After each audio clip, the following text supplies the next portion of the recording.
मुद्दा एक ही है कि जो एसएससी में जितना भी घपला, जितना भी स्कैम हो रहा है, तरह तरीके से स्कैम हो रहा है, आप जानते हैं। पेपर में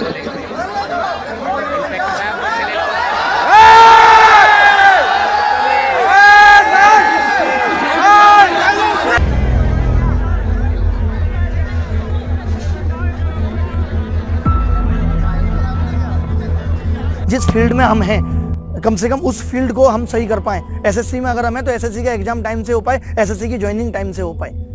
इतना पोस्टपोन्ड एग्जाम हो रहा है, इतना पोस्टपोन्ड एग्जाम हो रहा है। आपने क्या समझा हुआ है? एग्जाम देना मजाक है? बच्चे का एक मूड होता है, वो उसके लिए अपना एक मूड प्रिपेयर करता है, तब कहीं जाके वो एक एग्जाम में बैठता है और अच्छा परफॉर्म कर पाता है। शिकायत यह है कि मोदी जी आजकल इतने मोदी जी ने इंटरव्यू दिए, पिछले 3-4 साल से मैं लगातार मोदी जी के इंटरव्यू फॉलो कर रहा हूं और देखता हूं कि बहुत अच्छे प्रधानमंत्री हैं, लेकिन मोदी जी ने किसी भी वीडियो में, किसी भी इंटरव्यू में रोजगार की बात नहीं की। रोजगार से वो बचते जा रहे हैं और मोदी जी ये कहते हैं कि हमारा देश युवाओं के हाथ में, आगे आने वाला भविष्य युवाओं के हाथ में होगा। कौन से युवाओं के हाथ में होगा जो आज रोटी के लिए परेशान है?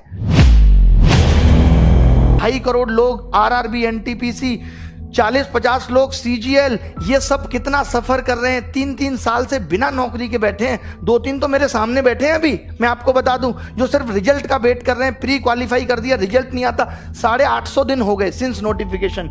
इसको छोड़ दो, ये तो 2018 का एग्जाम है। क्या 2017 में सबकी ज्वाइनिंग आ गई? 17 का एग्जाम 2021 आने को है। 4 साल में आप एक नौकरी की ज्वाइनिंग नहीं दे पा रहे। आप पूरे देश का चुनाव 1 महीने में खत्म करा देते हैं। ये हमारा देश के प्रति, देश के युवा के प्रति रुझान है सरकार का। इतना मन दुखी हो चुका है और अब होने वाला कुछ है नहीं। अब या तो कुछ एक बड़ा आंदोलन हो। मीडिया से तो आप उम्मीद छोड़ दीजिए, ये भी छोड़ दीजिए कि मीडिया अगर 2-4 बातें बोल भी देगी तो कुछ होगा नहीं। मीडिया के साथ तो हमें ये करना है, बॉयकॉट मीडिया। आज से हम कोई न्यूज चैनल नहीं देखेंगे, आज से हम कोई भी न्यूज की वीडियो नहीं देखेंगे।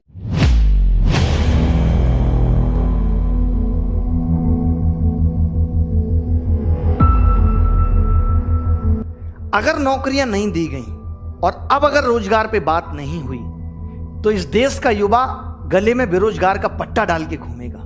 जो ये मीडिया सरकार के कहने पे ये दिखा रही है कि सब कुछ अच्छा चल रहा है, ये बहुत दिनों तक नहीं चलने वाला। इससे सरकार का ईगो इतना बढ़ चुका है कि आज सरकार खुद को देश से ऊपर समझने लगी है।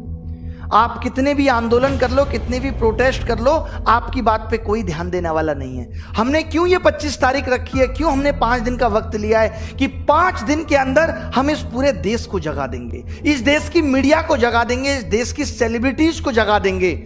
आवाज इतनी बुलंद होगी कि आज मिलियन ट्वीट्स होने के बाद भी अगर मीडिया इस मुद्दे पे बात नहीं करती, मीडिया अगर सरकार को अप्रोच नहीं करती कि देश में सब कुछ ठीक नहीं चल रहा। वैसे आप भी जानते हो, मैं भी जानता हूं कि सरकार को भी पता है कि देश में ठीक नहीं चल रहा, बट ये इतना बड़ा मुद्दा नहीं है। हम किसी लॉ को वापस करने की बात नहीं कर रहे। मोदी रोजगार दो, ट्विटर पे जो ट्रेंड कराने की बात हुई है, उस बात का इतना सा मतलब है कि सरकार अब शिक्षाविदों से भी बात करे। सरकार एक ऐसी कमेटी टाइम लिमिट में बना दे 10 दिन के अंदर, जो ये ऐसे लोगों से पूछे कि आखिर प्रॉब्लम है क्या। एग्जाम में 80% कट ऑफ का जाना ये दर्शाता है कि आपको पेपर लेना ही नहीं आता।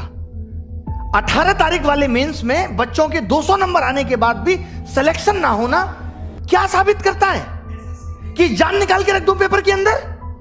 कल जब से 18 का रिजल्ट आया है, 19 का 2019 एग्जाम में 18 तारीख वाले बच्चे इस तरीके के मैसेज कर रहे हैं कि सर मैं सुसाइड कर रहा हूं, मुझे बचा लो। रात के 3 बजे तक मैं 25 बच्चों से बात करके कन्विंस कर रहा हूं कि इंतजार करो, कुछ करेंगे। सर मैं सुसाइड की सोच रहा हूं, बचा सकते हो तो बचा लो। ये लोगों के मैसेज है। पगले हो क्या? तुरंत मैंने कॉल किया, उसको समझाया, सर कुछ तो करो, आपसे मेरी एक्सपेक्टेशन है। कौन सा सिस्टम आप अच्छी तरीके से चला पा रहे हैं बताइए? अगर आज एसएससी ठीक तरीके से काम नहीं कर पा रहा, मैं तो ये मान के चल रहा हूं कि उनके पास मैन पावर नहीं है। आज अगर टैक्स डिपार्टमेंट ठीक तरीके से काम नहीं कर पा रहे, तो मैं समझ रहा हूं उनके पास मैन पावर नहीं है। आज प्राइमरी स्कूल का बच्चा ठीक तरीके से शिक्षा नहीं ले पा रहा है, तो उनके पास टीचर्स नहीं है। बताओ, आज हमारे देश में इतना इंजीनियर्स प्रोड्यूस हो रहा है, क्या इस्तेमाल कर रहे हैं हम उस इंजीनियर्स का? आज हमारा इसरो वहीं के वहीं है जो नासा को टक्कर दे सकता था। आप कम बुद्धि समझते हैं। मोदी जी तो खुद ही कहते हैं इस देश के युवा में बहुत दिमाग है। 4 करोड़ केस सुप्रीम कोर्ट में पेंडिंग है। क्या जजेज की कमी नहीं है न्यायपालिका में? कहां कमी नहीं है, कमी बस नेतागिरी में ही है। एमपीज की संख्या बढ़ा लो, उनकी सैलरी बढ़ा लो, एमएलए की संख्या बढ़ा लो। एक छोटी सी गलती, अभी जो लोग नए जुड़ेंगे, जिनको पता नहीं है एसएससी के बारे में, मैं उन लोगों को बता दूं कि ये एक मेंस के पेपर को 3 दिन में लेते हैं। 15, 16, 18। 15, 16 का पेपर ये नॉर्मल बनाते हैं, 18 का पेपर ये इतना हलवा बना देते हैं जिसमें बच्चों के 200 नंबर आते हैं, 190, 195। अब जब ये नॉर्मलाइजेशन करते हैं तो वो सारे बच्चे बाहर हो गए। अब आप एक बात बताइए, जिस बच्चे का नॉलेज बहुत अच्छा था, जो खुद से 200 नंबर ला सकता था, जो बच्चा खुद से 200 नंबर ला सकता था, वो अपना पेपर 1.25 घंटे में करके बैठ गया, तो आपने उसका स्किल कहां टेस्ट किया? वो तो पौना घंटा उसका बर्बाद हो गया पेपर के अंदर। और अब आप कह रहे हो कि आपके जो 200 नंबर थे वो उन बच्चों के मुकाबले कम है और उनको आपने 160 पे ला दिया और उन किसी बच्चों का सिलेक्शन नहीं हुआ। ये कहां की इंसानियत है? अब आपको 2019 का 18 वाला मेंस दोबारा कराना होगा। लड़ाई उस मेंस को दोबारा कराने की है। जब आप 20 लाख बच्चों का प्री 20 दिन में करा सकते हो, तो आप 1.5 लाख बच्चों का मेंस 1 दिन में क्यों नहीं करा सकते? क्या आपके पास इतने रिसोर्सेज भी नहीं रहे अब कि आप पेपर का लेवल एक जैसा रख सको?